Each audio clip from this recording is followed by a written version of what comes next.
السلام علیکم ورحمۃ اللہ وبرکاتہ۔ شب برات کی نماز پڑھنے کے بارے میں سوشل میڈیا پر بہت ساری ویڈیوز چل رہی ہیں جس میں بتایا جا رہا ہے شب برات کے 6 رکعت نفل، اور اس کو پورا پڑھنے کا طریقہ بھی بتایا جا رہا ہے۔ میرے عزیز بھائیوں، میری بہنوں، میں آپ لوگوں کو ہمیشہ دین کی صحیح باتیں سمجھانے کی کوشش کرتا ہوں، اور میں آپ لوگوں سے یہی کہتا ہوں کہ اللہ اور اللہ کے رسول کے بتائے ہوئے طریقے کو فالو کریں۔ اور یہ بھی میں آپ لوگوں سے کہتا ہوں کہ آج کل مسلمانوں کی لائف جو ہے نا بالکل الٹی چل رہی ہے، یعنی جو کام قرآن و حدیث سے ثابت ہیں وہ کرنے نہیں ہیں، اور جو کام قرآن و حدیث سے ثابت نہیں ہیں ان کو کرنا ہے، اور ان کاموں سے اگر روکا جائے کہ بھائی یہ قرآن و حدیث سے ثابت نہیں ہے جو آپ کام کر رہے ہو، تو لوگ کہتے ہیں کہ بھائی قرآن و حدیث میں منع کہاں لکھا ہے۔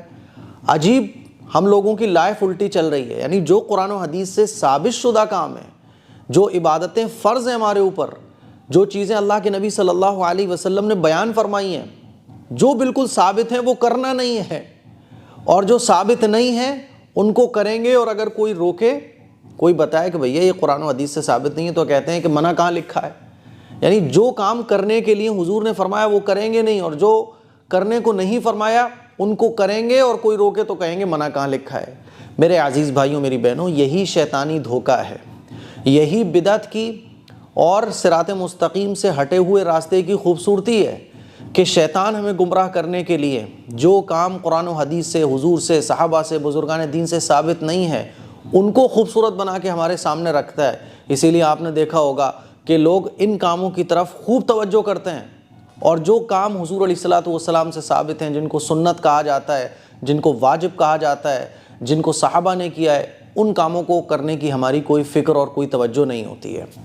اب شب برات آنے والی ہے، تو شب برات کے 6 رکعت نفل جو ہے نا سوشل میڈیا پہ خوب دھڑلے سے چل رہے ہیں۔ میں ویڈیو دیکھ رہا تھا تو اس میں کوئی بتا رہا تھا کہ مغرب کی نماز کے بعد 6 رکعت پڑھنا ہے، اور اس کو پڑھنے کا طریقہ بھی بڑا عجیب و غریب۔ سب سے پہلے 2 رکعت درازی عمر کی نیت سے پڑھنا ہے، پھر 2 رکعت مکمل کرنے کے بعد 1 مرتبہ سورہ یاسین، یا پھر شاید 10 مرتبہ یا 30 مرتبہ سورہ اخلاص، پھر دعا نصف شعبان پڑھنی ہے، اور سب لوگ آمین کہیں گے۔ بہت سارے لوگ بیٹھے ہو تو کوئی ایک پڑھ لے۔ پھر اس کے بعد 2 رکعت نفل پڑھنی ہے دفع بلا اور مصیبت کے لیے، پھر 2 رکعت پڑھنی ہے اللہ کی رضا کے لیے۔ اس طرح سے 6 رکعت نفل پڑھنی ہے، اور ہر 2 رکعت کے بعد جو ہے نا 1 مرتبہ سورہ یاسین نہ ہو تو سورہ اخلاص اور دعا نصف شعبان، ایسے 6 رکعت پڑھنی ہے۔ میرے عزیز بھائیوں، میری بہنوں، آپ ذرا خود سوچو، کیا یہ نمازیں جو سوشل میڈیا پہ بتائی جا رہی ہیں، اور یہ 6 رکعت جو نفل پڑھنے کا طریقہ بتایا جا رہا ہے، کیا یہ کبھی حضور علیہ الصلوۃ والسلام نے پڑھی؟ کیا کبھی صحابہ نے پڑھی؟ اگر یہ واقعی میں کوئی نمازیں ہوتی، ایسے نفل نماز 15 شعبان کو شب برات میں ایسے 6 رکعت نفل نماز پڑھنے کا اگر کوئی طریقہ ہوتا، تو کوئی ایک حدیث میں تو بیان ہوتا۔ اب لوگ کہتے ہیں کہ ارے بھائی اگر حدیث میں بیان نہیں ہے تو حدیث میں منع بھی کہاں ہے؟ میرے بھائی، حدیث میں اگر منع نہیں ہے اور اس طرح سے لوگ اس کو پڑھیں گے، تو آپ سوچو کہ کچھ سال گزرنے کے بعد ہماری جو نئی جنریشن ہوگی وہ اس کو سنت سمجھے گی۔ اسی لیے آپ دیکھیں لوگ اس کو بڑی پابندی کے ساتھ پڑھتے ہیں، ان کو تہجد کی فکر نہیں ہو، ان کو جو ہے نا اشراق، چاش، توابین، حضور علیہ الصلوۃ والسلام کی سنتوں کی فکر نہ ہو، لیکن اس طرح کی نمازیں لوگ بڑی فکر سے پڑھتے ہیں۔ اس کا سب سے بڑا نقصان یہ ہے کہ لوگ اس کو شب برات کی 6 رکعت نفل نماز سمجھتے ہیں، حالانکہ یہ شب برات کی کوئی نماز ہی نہیں ہے۔ جو چیز دین میں نہیں تھی، لوگ اس کو دین کا حصہ سمجھنے لگے۔ اسی لیے اس کا ایک بڑا نقصان یہ ہے کہ دین میں یہ چیز نہیں ہے، ہم اس کو دین میں سمجھنے لگے، اور آنے والے چند سالوں میں جب ہماری جنریشن ہمیں یہ سب کام کرتے ہوئے دیکھے گی تو وہ اس کو سنت سمجھے گی۔ سب سے بڑا نقصان یہ ہوتا ہے۔ اسی لیے اس طرح کی کوئی نماز نہیں ہے۔ اگر اس طرح کے 6 رکعت نفل نماز ہوتے تو صحابہ اکرام کبھی تو پڑھتے۔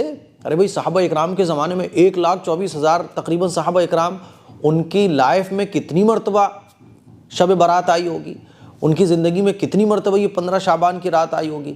کہیں واقعہ ایک حدیث نہیں ملے گی آپ کو کہ 6 رکعت نفل نماز اس طرح سے دفع بلا اور درازی عمر اور یہ فلاں اور یہ فلاں، اس طرح سے یہ پڑھو، اس طرح سے یہ پڑھو، کہیں آپ کو ایک حدیث نہیں ملے گی۔ تو جو چیز ہے ہی نہیں اسلام میں، 15 شعبان کے 6 رکعت نفل نماز ہے ہی نہیں، ارے بھائی ہمارے نبی نے صلاۃ و تسبیح کی نماز بتائی، ہمارے نبی نے اشراق بتائی، چاشت بتائی، تہجد بتائی، صلاۃ التوبہ بتائی، صلاۃ الحاجت بتائی، ہے نا، ہمارے نبی نے نماز کسوف بتائی، نماز خسوف بتائی، ہے نا، نماز استسقاء بتائی، ہمارے نبی نے ساری نمازیں بتا دیں۔ اگر اس طرح کی کوئی نماز ہوتی تو کہ حضور نہیں بیان فرماتے؟ حضور کا دین کیا مکمل نہیں تھا؟ حضور علیہ الصلوۃ والسلام کا دین مکمل ہے۔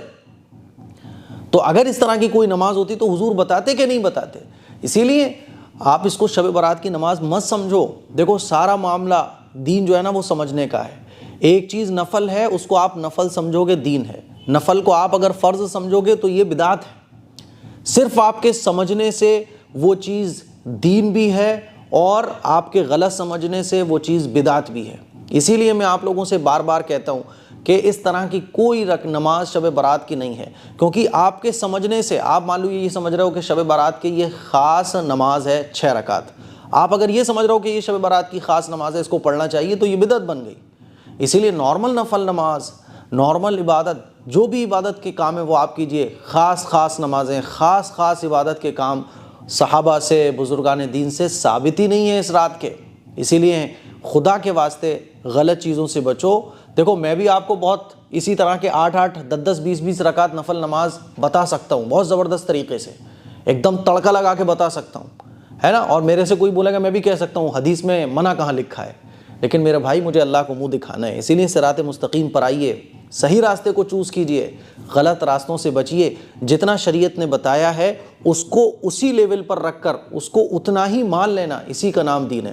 نہ اس سے آگے بڑھنا ہے نہ اس سے پیچھے رہنا ہے، جتنا حضور نے بیان فرمایا اتنا بس کرنا ہے۔ شب برات کی کوئی خاص نماز نہیں ہے، آپ جتنے چاہو نفل پڑھو، جتنے چاہیں قضا نمازیں پڑھو، جتنا چاہیں قرآن پڑھو، جو بھی عبادت کے کام ہیں جتنے چاہو کرو۔ اس طرح کی خاص وظیفے، خاص نمازیں نہیں ہیں، اسی لیے ان نمازوں سے خدا کے واسطے بچو، ورنہ آنے والی چند سالوں میں جو ہے نا یہ بدعت کی شکل اختیار کر لیں گی، ہمارے نسلوں میں بگاڑ کا ذریعہ بنیں گی یہ ساری چیزیں۔